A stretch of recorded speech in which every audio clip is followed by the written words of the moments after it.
Welcome to the latest edition of the Mind-Gut Conversation podcast, a place to learn about breakthroughs in the science and practice of health, mind-body interactions, the microbiome, food, and the environment. Today, I have the great pleasure to talk to Dr. Elissa Epel, an international expert on stress, well-being, and optimal aging. Elissa is the co-author of the New York Times bestseller, The Telomere Effect, a revolutionary approach to living younger, longer, with Nobel Laureate Elizabeth Blackburn, and the author of The New Stress Prescription, an independent bookstore bestseller. She's a professor in the Department of Psychiatry and Behavioral Sciences at the University of California in San Francisco, where she's vice chair of psychology and directs the Aging Metabolism Emotions Center. She studies the environmental, psychological, behavioral, and social factors that impact cellular aging, such as telomeres, inflammation, and mitochondria. Her research interests include how self-care practices such as meditation and positive stress can promote psychological and physiological thriving, and is interested in large-scale interventions for communal well-being and health equity. Elissa is a member of the National Academy of Medicine, past president of the Academy of Behavioral Medicine Research, and co-chair of the Mind and Life Institute Steering Council. Welcome to the show, Elissa.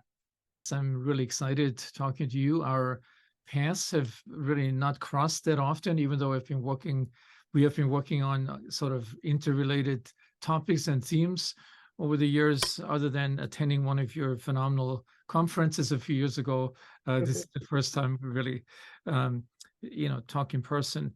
So let me start with, you've written two amazing books, the Telomere Effect that you've co-written, and most recently the Stress Prescription book, which I absolutely love, I have to say. And as I mentioned to you, I've immediately given it to people that really need this. And so these books deal with the two topics that you've dedicated the better part of your career in research and promoting and conceptualizing longevity and stress reactivity or stress responsiveness.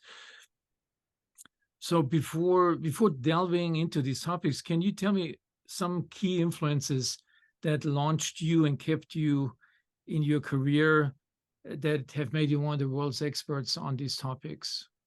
Good question. A lifelong fascination with how the body works and the mind, and early experiences with Qigong introduced me to the realization that we don't understand the body and why we might feel energy but can't measure energy, why we can create a peaceful state from body movements rather than changing the mind. So that idea that the body changes the mind as well as the mind changing the body, those have fascinated me. I went on a pre-med track and thought, it's all about healing and medicine, and then realized that the research looking at the mind-body connection was just layers and layers and dimensions of fascinating questions and discoveries. And so I chose research instead of practice, although I was trained as a clinical psychologist and I get to lead groups, which is a real thrill still.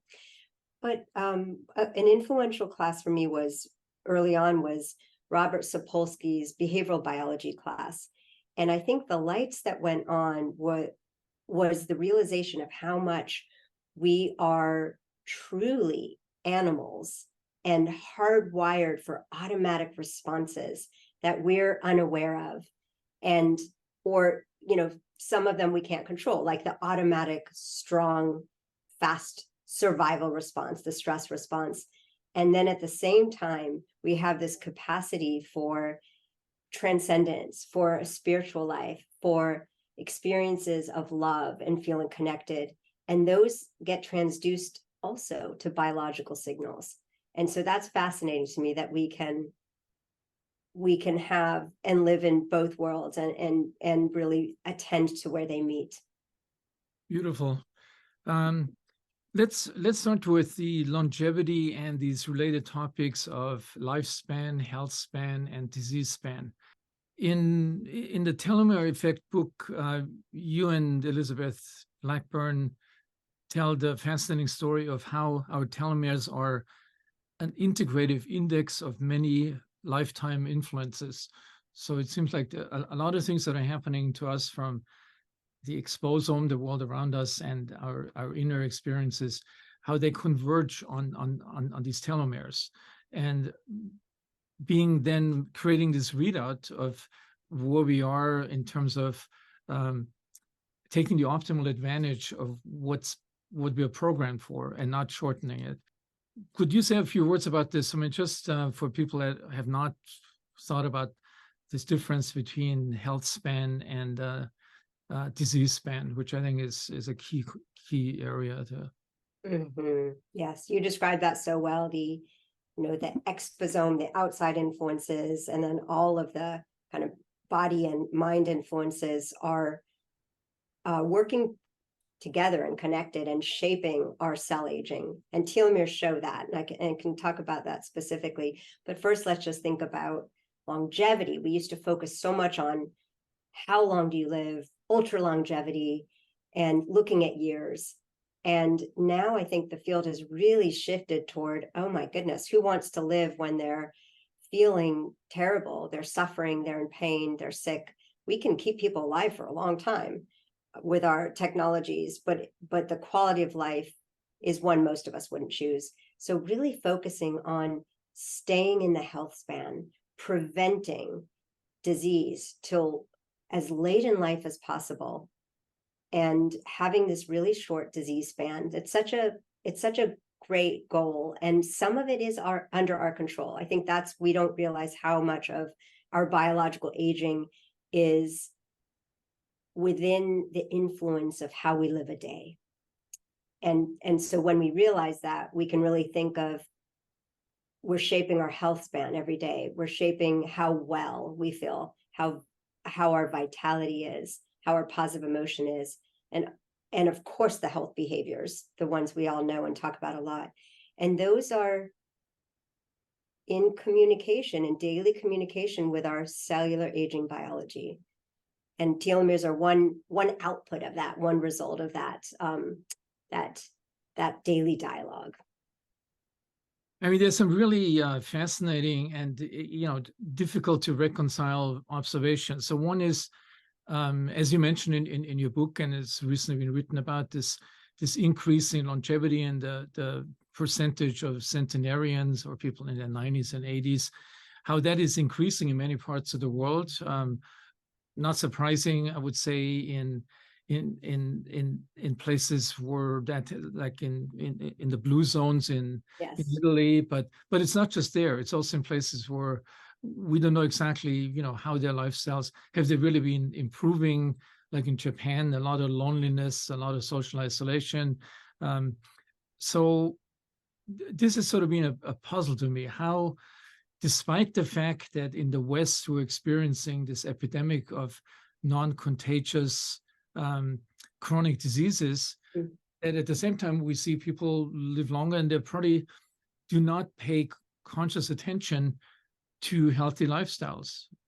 Do you have an explanation for this, and how this, what the telomeres, if you could measure this in these populations, what it would show? Okay. Well, let's define what the telomeres are for people. It can get very visual. So if you picture the chromosomes, every cell has the genes in these packages, these chromosomes, and they're protected at the ends by the telomeres. They're made up of genetic material, but they have a completely different function than genes, which are creating proteins. The telomeres are protecting the genome. And part of aging is all the wear and tear and damage to the genes, the DNA damage from oxidative stress, from the wear and tear of really life, but especially a high stress life. So the telomeres are both physically protecting them and listening to chemical signals. And every time the cell divides, the telomeres get shorter and shorter. So if you think of shoelaces, those plastic caps at the ends of them protect the shoelaces from fraying. So telomeres are protecting chromosomes from fusing, splitting, damage.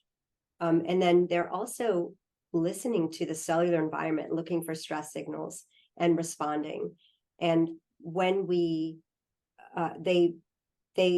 when there's too much stress in the cell, this telomere shorten early in life, and the cell pretty much either dies or goes into a sleepy senescent stage where it's not doing its job. It's not a healthy cell, but it's spewing inflammation. And so short telomeres also tend to mean greater inflammation, and also cells that can't replenish and replicate over the lifespan. So we want to protect our telomeres, and they're associated with almost every lifestyle factor we've studied. And we have some interventions that show that we can stabilize them or bolster the anti-aging enzyme that protects them, telomerase. So there's a sense that over time, we are protecting and shaping our telomeres and keeping them sturdy. Now, when we look at communities, we know that telomeres aren't just our individual lifestyle. They are determined by our environment in part. So our zip code, for example, we know that poor neighborhoods that feel unsafe, that have more violence, that are aesthetically poor, those are communities that have shorter telomeres. So at a neighborhood or community level, we know that we need to also, that they're influenced by that. What beyond education and income? We know the blue zones, or let's say centenarians, tend to have longer telomeres. And there are some genetics that may go with that in some studies, but in general, their lifestyle, we know from blue zone studies, include a lot of the factors that keep stress and oxidative stress low: community, social support, being active and moving throughout the lifespan. And they don't have these ideas that we have that when you're older, you should be not working, not producing, hidden inside somewhere. They're very, very active. So those are some of the large differences, and those pattern onto the telomere length and other measures of aging, like inflammation. And I think that stress meets aging beautifully when we think of inflammation. Stress causes short-term inflammation, which keeps us alive, keeps us healthy, keeps us fighting possible infections or cuts. Chronic stress causes long-term inflammation, and that promotes aging. And so then we get this inflammaging, stress-related inflammaging. I mean, can we assume with certainty that these trends of increasing centenarians, that they are related to a slowing and the shortening of telomeres in these individuals, or are there other factors that we don't even know about? So the thing that I was wondering about, we're so focused in our research, our recommendations to the public to pursue these healthy lifestyles. As I said earlier, people that live into their hundreds have not necessarily paid that much attention to that. And are there other factors that we may not know about that are happening around the world now in different places that are responsible for that? It's a good question. I think it'd be very hard for anyone to prove that telomeres are causally related to extreme longevity, healthy centenarians. We know that they tend to be longer, and other aging mechanisms also tend to be look younger in these centenarians. And so part of that is clearly their lifestyle and environment. And part of that may be some of the genetics that has also been studied. Now, the other trend that you mentioned, the loneliness and the existential stress that is common across people, not personal stress, everyone has personal stress, but also the global issues that we're facing, those trends are strong and powerful. So we don't know yet the impact, for example, of the last few years, the pandemic anxiety and all of, what we call the polycrisis, all all of the intersecting crises that are creating instability, and unstable climate, unstable politics, and less stable biology, less lower ability to keep oxidative stress low. And so there's a lot more, I believe, accelerated aging and sensitized stress responses. And that is a low-grade pervasive factor. We know that's happening. We know that from mental health statistics globally. We haven't seen the fallout for longevity, but I think we will. So we're going to have a bump, a trend coming, the impact of the mental health and stress crisis. I mean, certainly, like one phenomenon that's also happening is that many of these chronic non-infectious diseases that I mentioned, metabolic, immune-related, that they are occurring in younger and younger populations. So that's sort of a shocking thing. And not just in mental disorders, but also in all the physical disorders.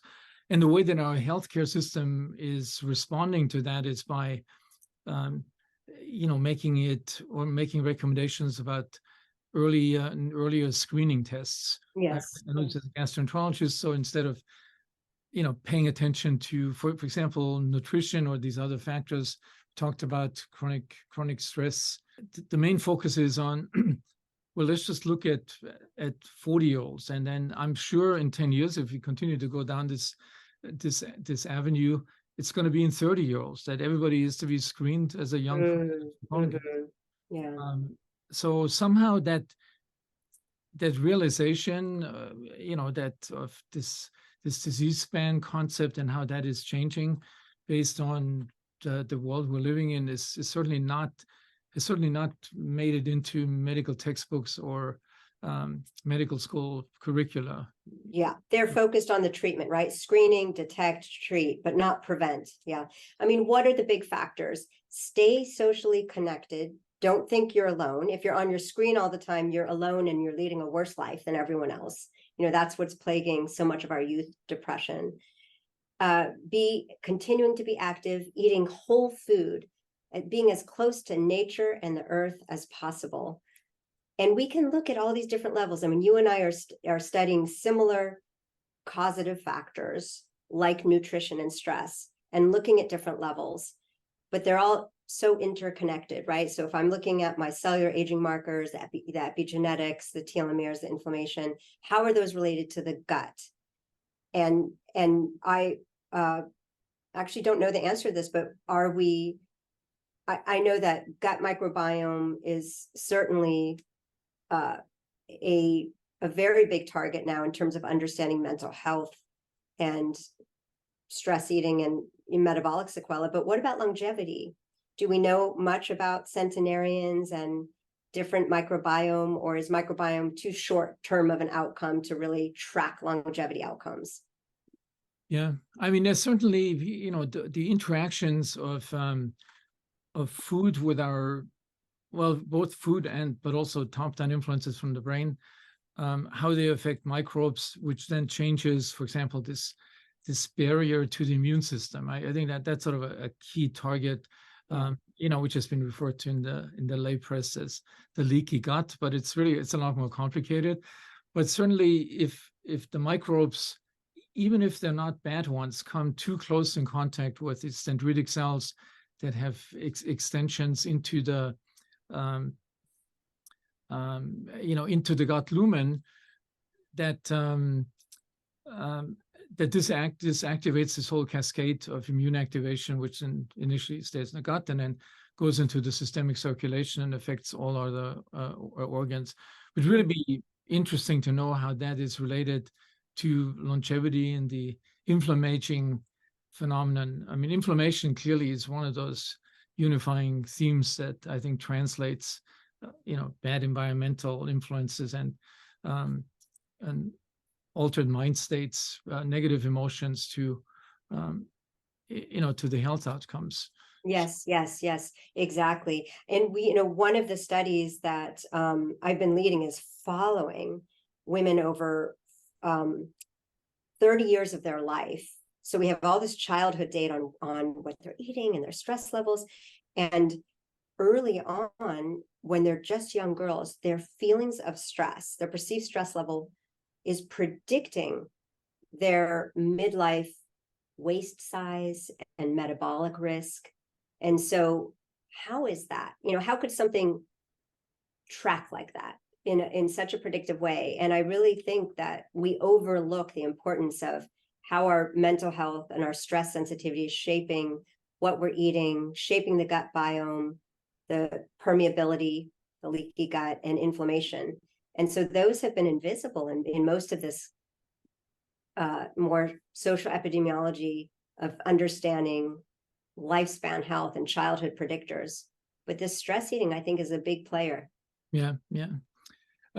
So we've talked a couple of times now, or mentioned this word, stress perception and perceived stress. And so I just want to come back, emphasizing your recent book, which I have to say, I couldn't stop reading it.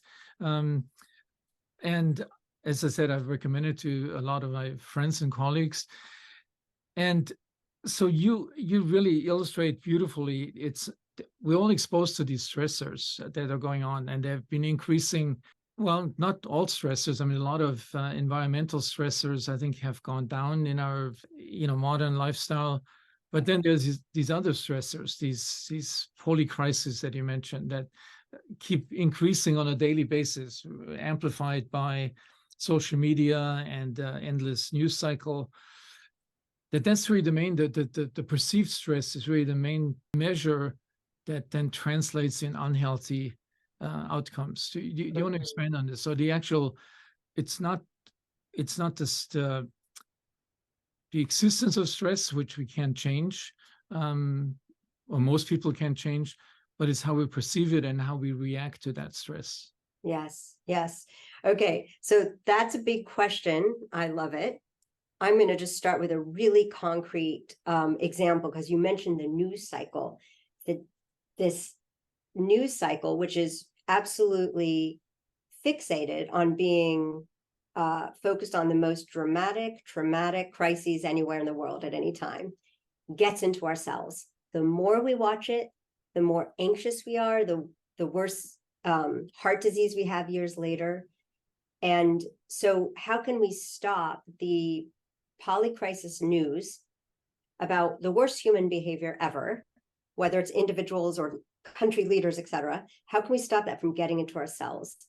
That one is a little bit easier in that it's about exposure. So especially for our youth, protecting ourselves from constant media, minimizing the type of media, less visual images, less types of platforms of news getting into our family, getting into our kids' ears, et cetera, the better. I mean, it really is a huge factor. But back to this question. So we can't change the exposures, the stressors, and how we are managing feelings of stress is one of the most important pieces, one of the most important things for us to be aware of about ourselves. We don't necessarily understand stress. It happens to us. We're not always paying attention to what's stressing us out. There's good types of stress responses, bad types of stress responses, underlying levels of chronic stress. So awareness is the number one key.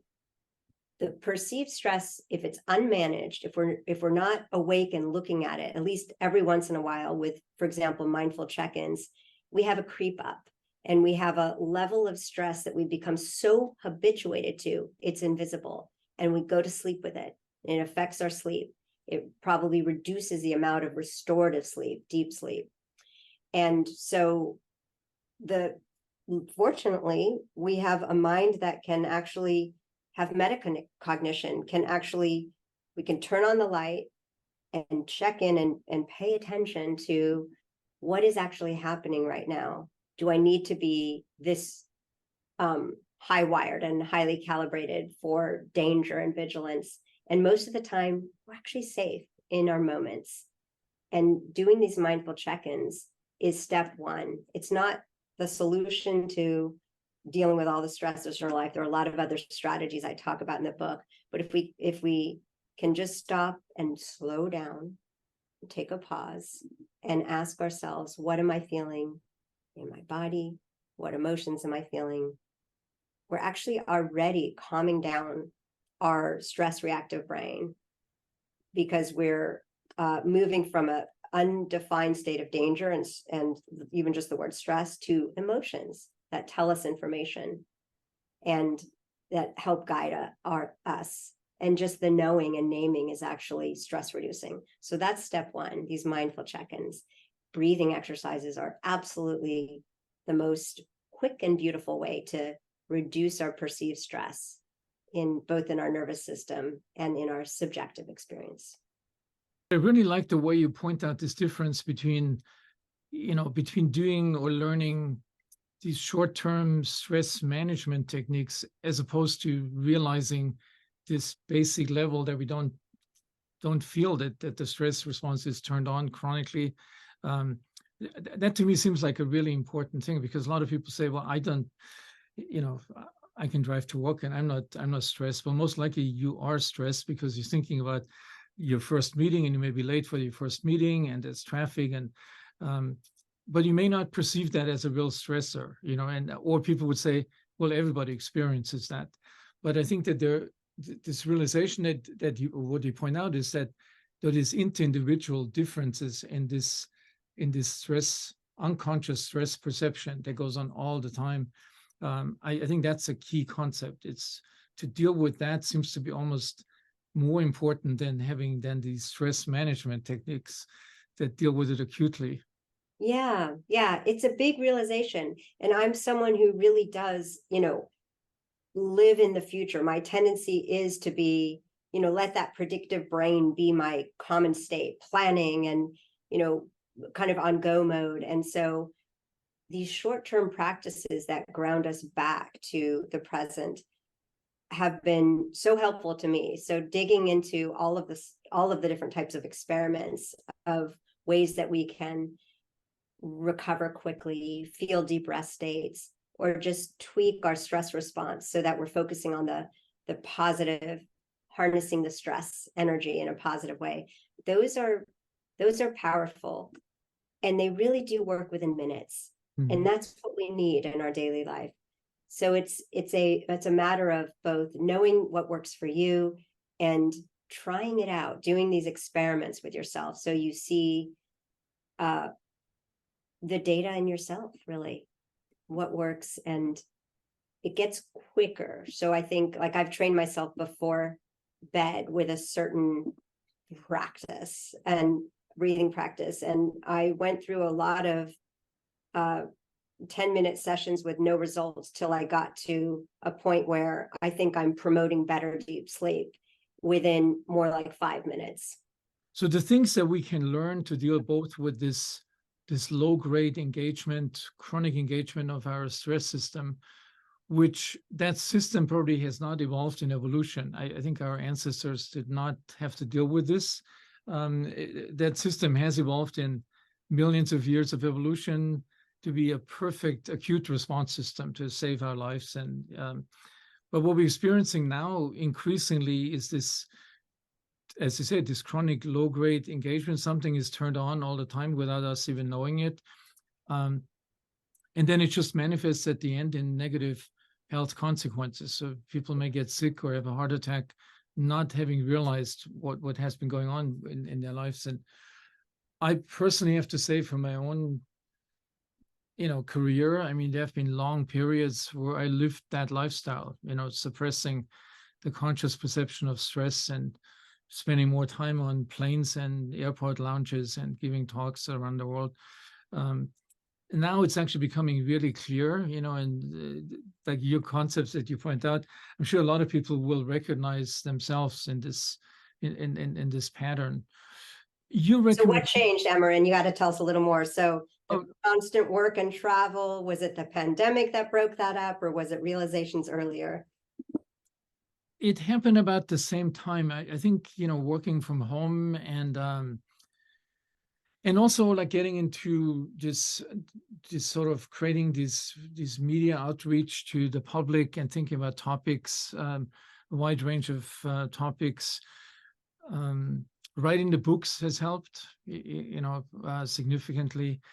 And I think I've really pivoted in the last, I would say in the last 3 years really, in seeing my activities and the price I have paid for the success, in my opinion, was probably too high health-wise, and and trying to really make up for it, spending enough time in contemplative practices and exercise, and definitely paying a lot of attention to a healthy diet that was inspired by writing the books. Yeah, I wouldn't say it's a 180-degree change, but it's a major course correction. And I'm glad I did this in time. Coming back to some of your what you said, that even something basic biological as the telomere length, that if you've done this, if you've sort of abused the system of your body for a prolonged period of time, if you make that change at any point in life, can you actually not just stop it, but also reverse it partially? Would you say that there's evidence for that?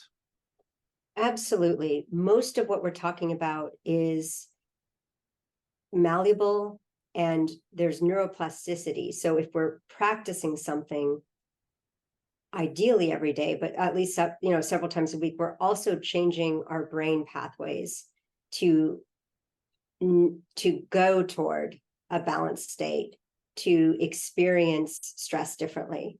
And so there is biological change that is possible at any age.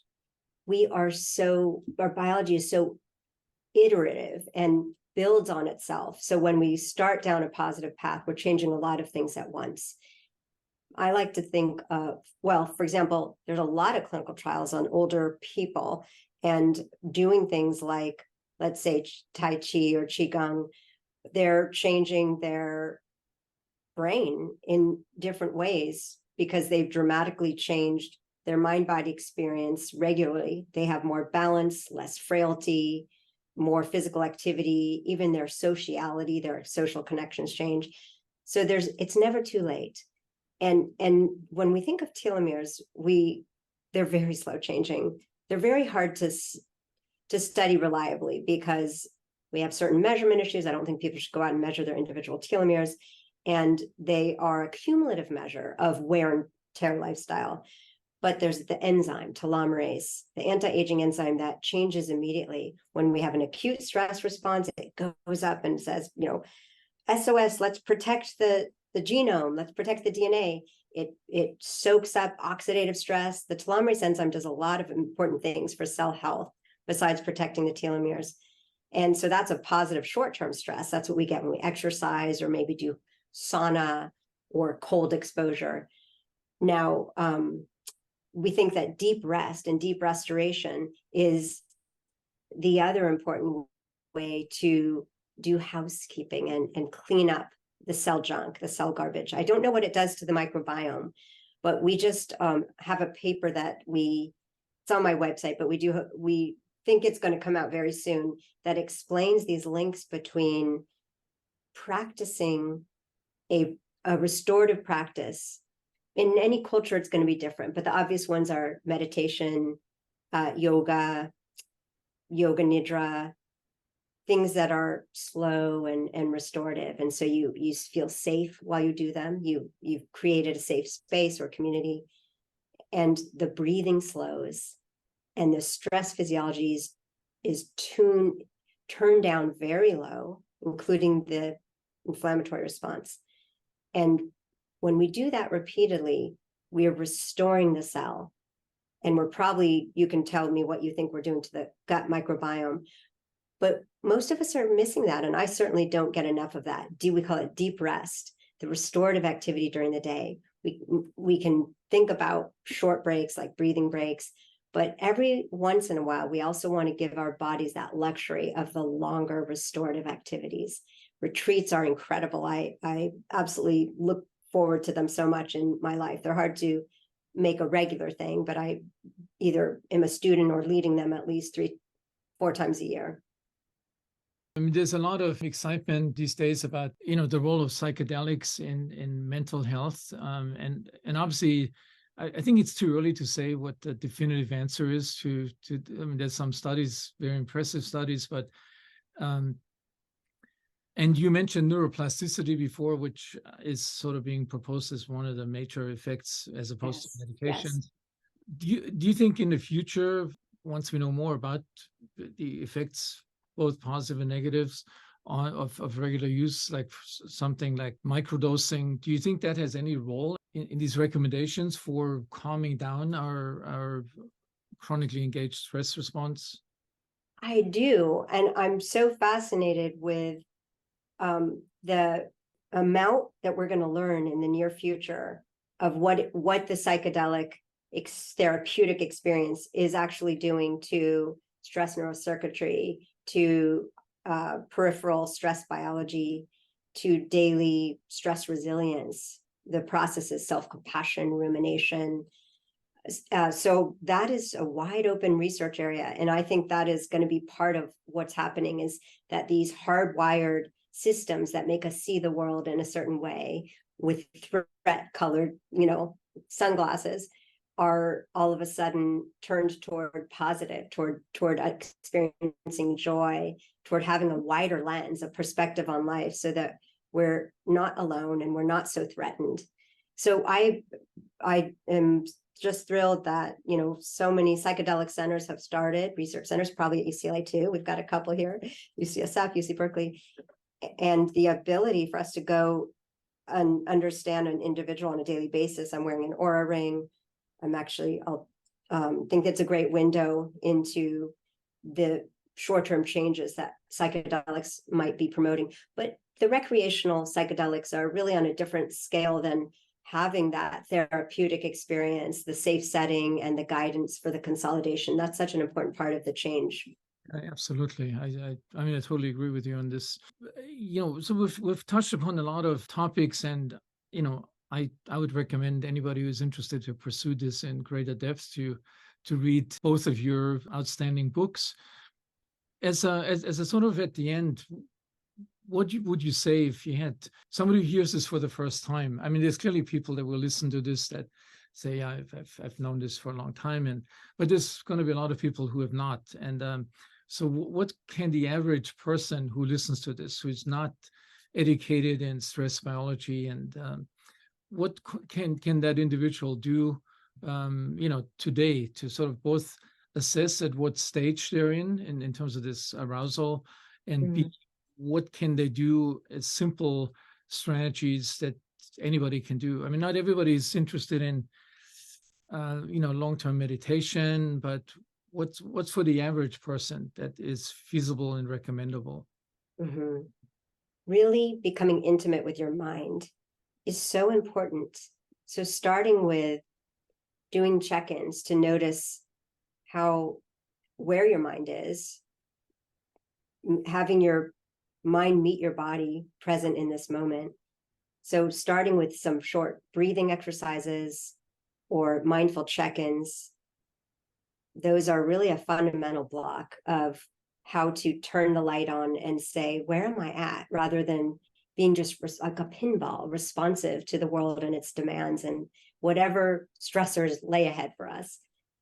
Now, this idea of knowing oneself also can lead to self-criticism.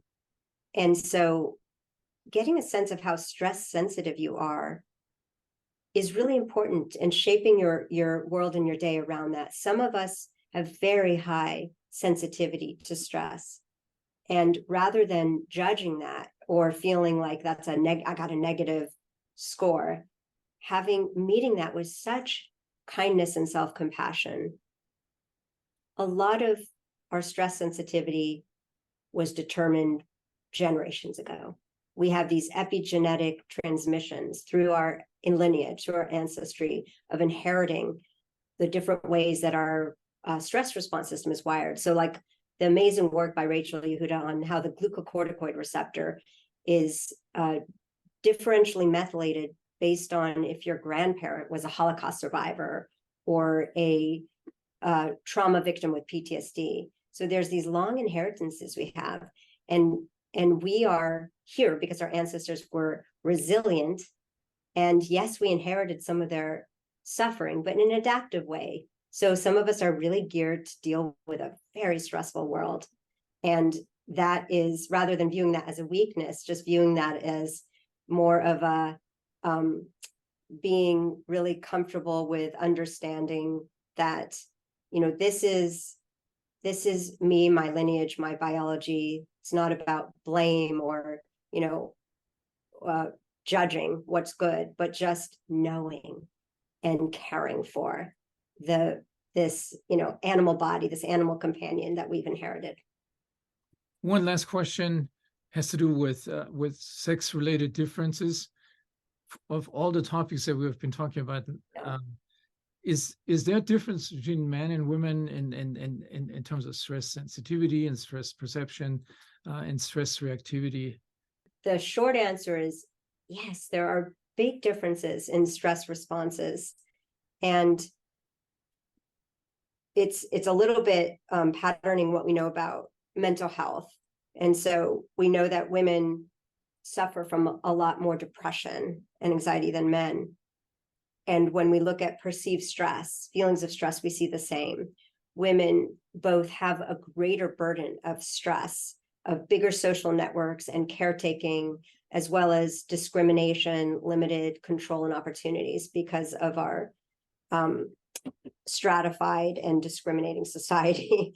So we have the, women and people with intersectionality and people who are BIPOC, they are under more stress exposure from our social world. In terms of biology, there are some sex differences that show up in studies, depending on what stress system you're looking at. So one study that I was involved in early on was looking at the cortisol response, and hormones affect it as well. But in general, if the stressor was really achievement oriented and competitive, men had a bigger response. When it was more interpersonal and social, women had a bigger response. So partly it depends on the stressor. But women have an advantage in our stress reactivity because of the estrogen, and it does wear off later, obviously later in life, post-menopause. But there's no question that for all the sex differences, including the telomere sex difference, estrogen is protective and a big player in our more the female longevity advantage. Okay. Well, we could go on for a long time. Fascinating conversation. I really would like to thank you again for taking the time, and hopefully we can continue this in some other forum and format. Thanks, Elissa. I really enjoyed talking to you.